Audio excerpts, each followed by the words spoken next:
Hello students, जोहार। पिछला class में हमरे मन चक्री उपन्यास कर सारांश पढ़ ली, संगे संगे चक्री उपन्यास कर समीक्षा कर ली। आज हमरे पढ़ब चक्री उपन्यास कर मूद पात्र लालू कर चरित्र चित्रण। तो आओ जानब लालू कर चरित्र कर बारे में। चक्री उपन्यास बालमुकुंद बड़ाइकर लिखल एगो सामाजिक उपन्यास है। उपन्यास कर एगो मूद पात्र है लालू। लालू गांव कर एगो गरीब रैयत मंगरा कर बेटा रहे।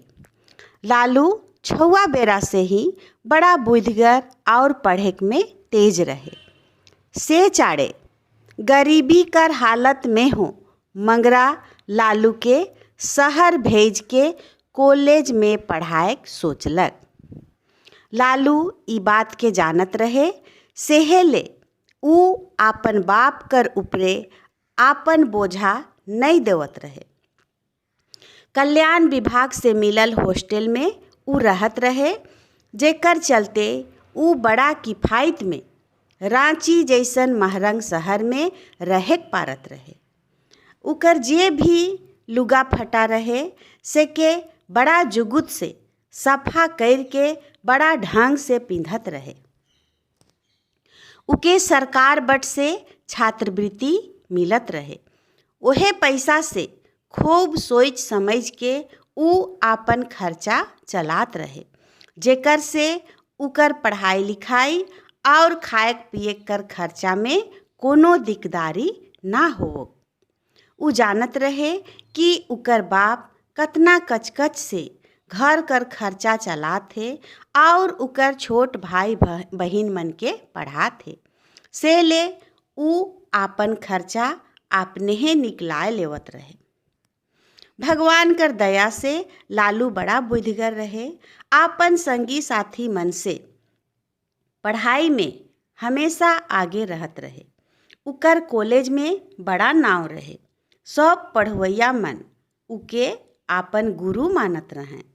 कॉलेज में कोनो कंपटीशन हो लालू उकर में आगे रहत रहे। वाद विवाद प्रतियोगिता में तो उकर नाव बाजल रहे। कॉलेज कर प्रोफेसर मन उके बड़ा मानत रहें और उकर गरीबी हालत के जान के उकर सहायता हो करत रहें। लालू देखे में बड़ा सुंदर रहे। भगवान कर देल गतर काया, नाक मुंह बड़ा बेस रहे। तेल सांवर रंग कर भरल गतर काया रहे। उकर व्यक्तित्व बड़ा आकर्षक रहे। सेहेले बसंती जैसन सुंदर और आधुनिक विचार कर लड़की उकर रूप रंग और बुद्धि से प्रभावित हो गेलक।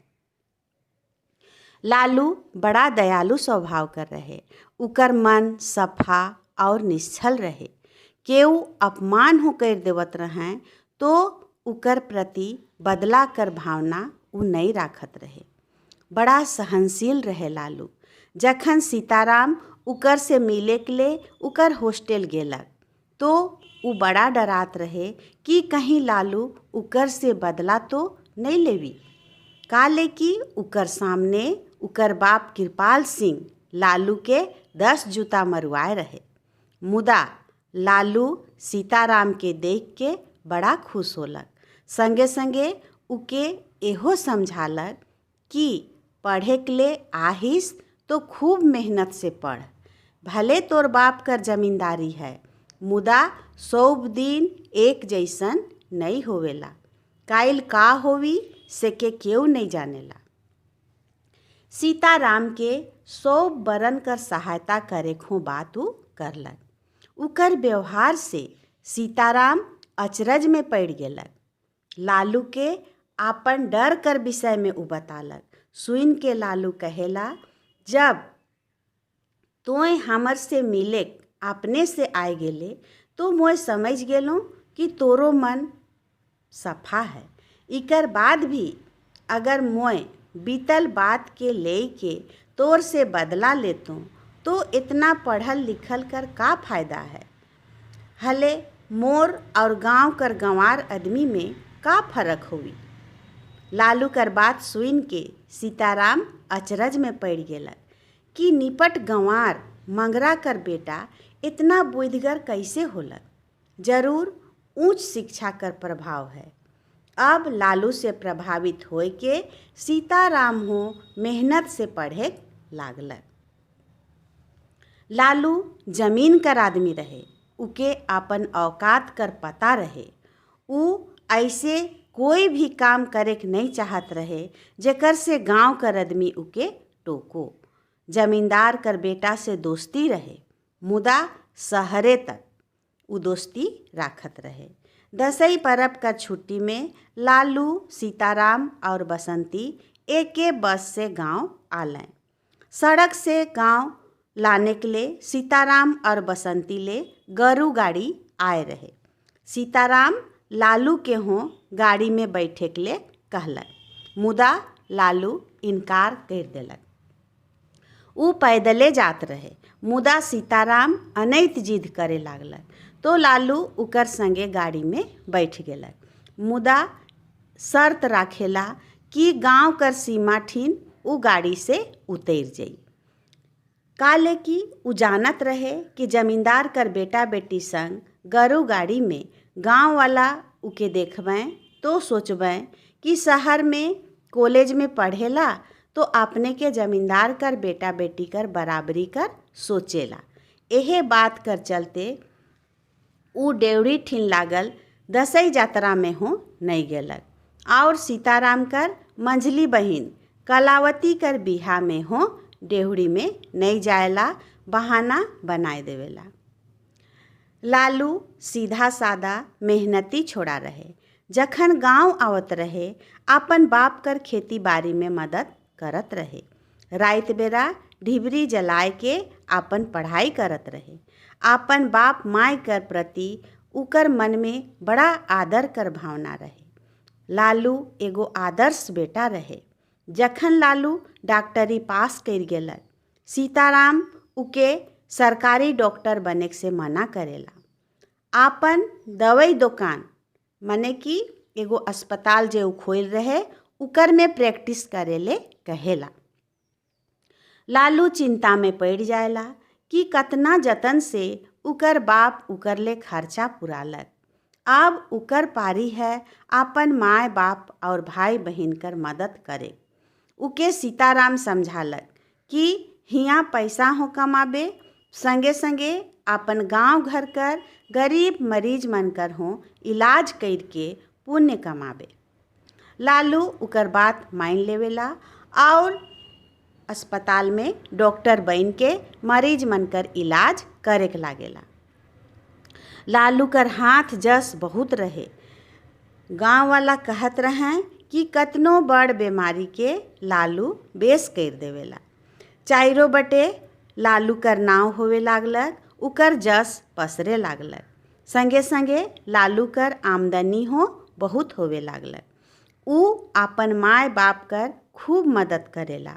खेती बाड़ी के बढ़ाए देलक, नवा से घर मन के बनवाए देलक, भाई बहन मन के बेस से पढ़वालक और ओहो मन बेस बेस नौकरी करे लागलें। गांव में लालू कर चारों बटे खूब नाव होवे लागल। अब गांव में लालू कर चलते मंगरा कर भी खूब माइन बढ़ गेलक। लालू बड़ा दयालु रहे और उकर में सेवा कर भावना भी भरल रहे। से ले गांव कर आदमी लालू के बहुत मानत रहे। जखन कृपाल सिंह के लकवा मार देलक, लालू अपन इलाज और सेवा से उनके नवा जिंदगी देलक। अपन व्यवहार से कृपाल सिंह कर दिल जीत लेलक। लालू कर संगे बसंती हो लेडीज डॉक्टर बन के अस्पताल में बैठे लागलक। उ लालू के पसंद करे लागलक। लालू हो बसंती के चाहत रहे, मुदा कभी अपन मुँह से ई बात के उ नहीं बतालक। उके अपन मर्यादा कर पता रहे।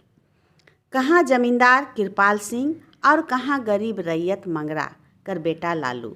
सेहेले जब कृपाल सिंह अपने से आपन बेटी कर बिहा कर बात मंगरा से कर लें, तब लालू बिहा ले राजी होलक। काले कि लालू बहुत स्वाभिमानी रहे। आपन मेहनत और लगन से लालू एगो गरीब रैयत कर बेटा होए के हों नामी डॉक्टर बन गेलक। आपन बुद्धि और व्यवहार से सीताराम, बसंती और कृपाल सिंह जैसन आदमी कर दिल जीत लेलक। कुल मिलाए के लालू एगो असाधारण व्यक्तित्व कर आदमी रहे, जे कि मिलनसार, हंसमुख, मेहनती, साहसी और समय कर अनुसार चले वाला आदमी रहे।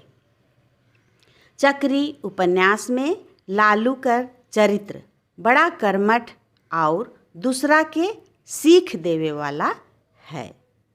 तो आज हमरे जान ली लालू कर चरित्र चित्रण। तो आज ले इतने। धन्यवाद।